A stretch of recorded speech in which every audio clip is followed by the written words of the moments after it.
Today, in part 3, we're answering your email questions. But first, I need your help with my New Year's resolution. I'm going to need you to like, subscribe, and please consider sharing the video. It helps our industry as a whole, and it helps our channel. So I would personally really appreciate it. Now, here we go. Hey, a huge thank you goes to Shop-Ware for sponsoring this video. In my opinion, they are the absolute best shop management system. Lucas and I both use it at our shops, and we believe it allows us to provide our customers with a unique experience unlike anything on the market right now. If you want to see what we mean, click on the link in the description below and schedule a demo today. And now, on to the video.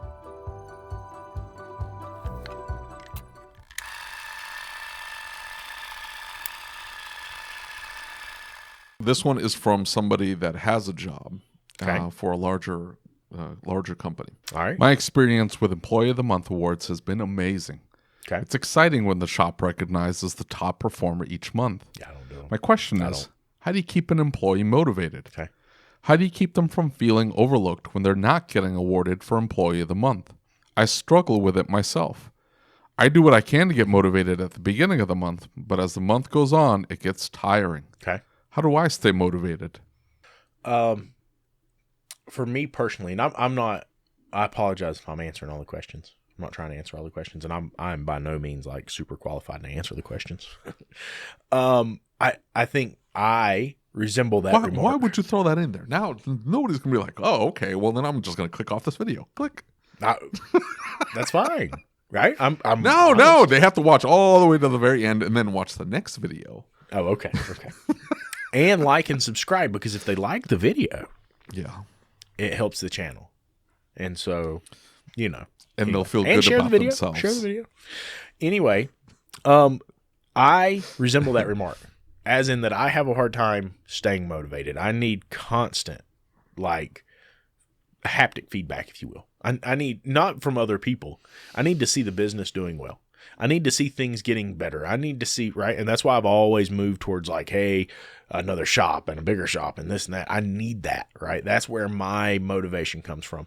And I think, you have to define what your motivation is, right? Because that's kind of important. You have to understand what motivates you and what is it that they're doing. Is it that winning motivates you? Well, you have to figure out how to win on your own. You have to figure out how to measure that and say, I'm winning, right? I don't necessarily like Employee of the Month awards. I think it puts too much game in it, right? Like everybody's fighting for that. Some people just don't care. I don't know. There's a whole discipline or coaching principle or philosophy, I should say, behind gamification. Let's gamify this. Let's push this out, and I can understand it. It makes sense, right? Yeah. Everybody's keeping score, right? Let's see who can get out on top, and everybody pushes to be number one. The problem is if 80% of the way is profitable, extremely profitable. Yeah. And you have one guy that you're awarding because he got to 100%. Mm-hmm. You're still making money off the guy at 92, 90, 88%, 85%. They're not getting any recognition for getting past that profitability line. They're making you money, but they just weren't the top performer. And so second, third, and fourth place, it's and then if everybody gets an award, then it's meaningless. Does that make sense? Exactly. And so you back yourself into a corner.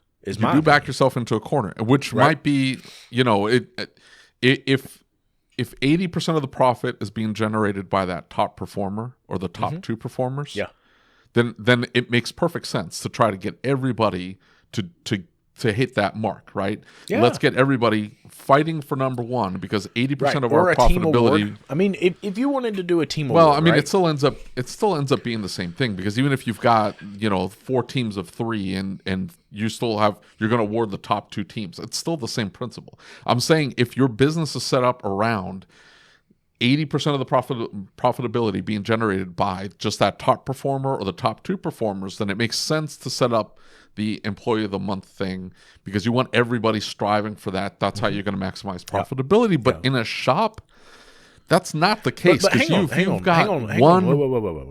Whoa. Here's the deal, though, is that his question, right? We're focusing on should we do Employee of the Month or not. His question's not should we do Employee of the Month. His question is how do I get motivated, right? No.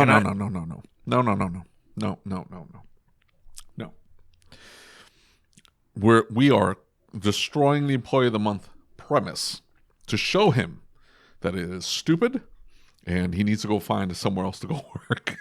No, I think that it sounds like he's happy where he works. No, he said he's happy when he gets Employee of the Month, but that's not enough for him to push him to perform well. Here's the deal. Hold up. No. Employee of the Month might have caused this, okay? But it is a illumination of an underlying problem in a human being. And I'm not saying the guy's got problems, right? We all have problems. My point is this. It is an illumination of the fact that he's not self-motivating, right? I fall victim to the exact same thing. No, absolutely not. He could be perfectly fine for that entire month. He's just not Employee of the Month. He's just not performing to Employee of the Month level, which is arbitrarily set by the company. The company says, hey, you need to hit 250 hours for you to be in the running, because every single month, Employee of the Month is the guy that hits 250 hours billed out. And he's like, I can do 250 hours. But he gets to 200 and he's like, man, I don't know if I can push to try to get those extra 50 this month. And at 200, he's killing it already. You see what I'm saying? I misunderstood the question. He's saying like, well, as I understood it, he's looking at it going, how do I get motivated and stay motivated to try to chase out that employee month? Because he said he called it amazing and exciting when the shop recognizes the top performer for each month. And there's quarterly awards as well. And all I'm saying is if that's all you can, if that is all that motivates you, you're going to have a really tough time. You see what I'm saying? See, that's what I was trying to say. If that's all that motivates you, okay, at the end of the day, if that's all that motivates you throughout life, you are going to go up and down this roller coaster. Trust me, I know. Yeah. Because I have been on that roller coaster, and there are times I'm still on that roller coaster. And you know, in a while back we're talking about that. We're talking about the remember I've said something about, I was talking to my employees, how some high performers learn to be motivated and get the dopamine kick from the challenge itself, not from the reward. That's what I was about to say. You just mapped it out. You just said it. If you're not excited about the process, if the process doesn't motivate you, you're not. It's like, you know, professional sports. I'm watching the NBA, and I'm a Boston Celtics fan. They are motivated to try to get back to the NBA Finals and try to win a championship. But they're not going to win the championship every single year. And if that demotivates you and you stop trying halfway through the season because you're like, we're probably not going to do it this year. Yeah. Like, these are professionals. Their excitement, their dopamine hit is in the process of getting there, the challenge of trying to get there. And if they don't reach it, they start back over all over again next year. And it's every year like that in perpetuity. There are some great players that have never won. They've never even been to a finals or have ever won a championship. Yet the process drove them to try to get better every single year to try to get that, to hit that achievement. So there's a problem there in that he's not motivated just by doing the work. But again, if that doesn't motivate him per se, I still think he's in the wrong environment.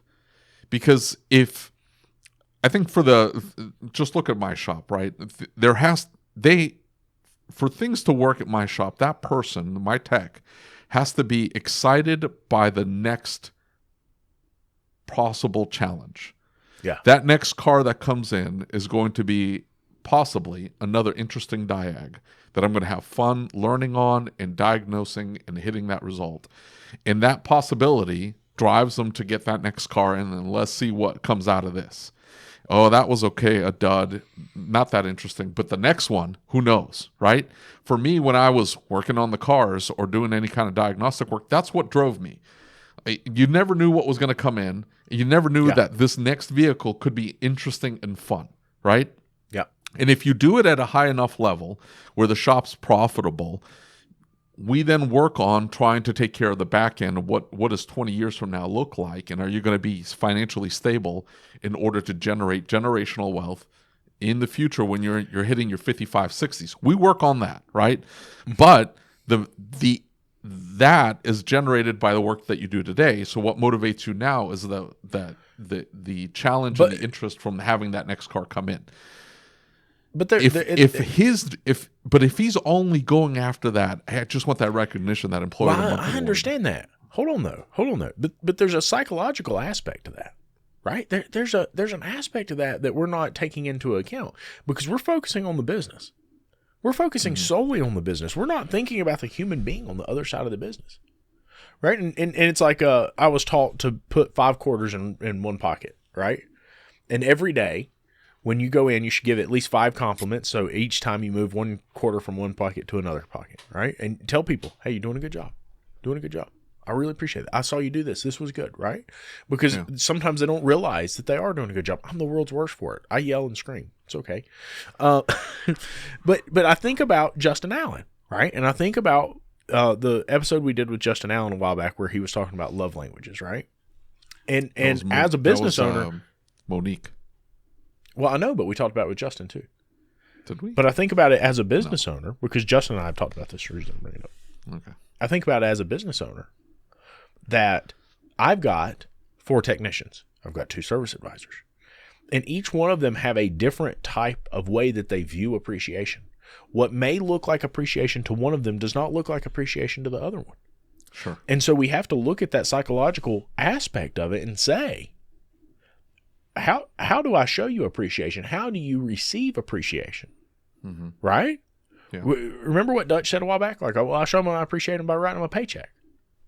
Right? Some people don't get that. Some people would leave the paycheck on the table, which would make Dutch extremely happy.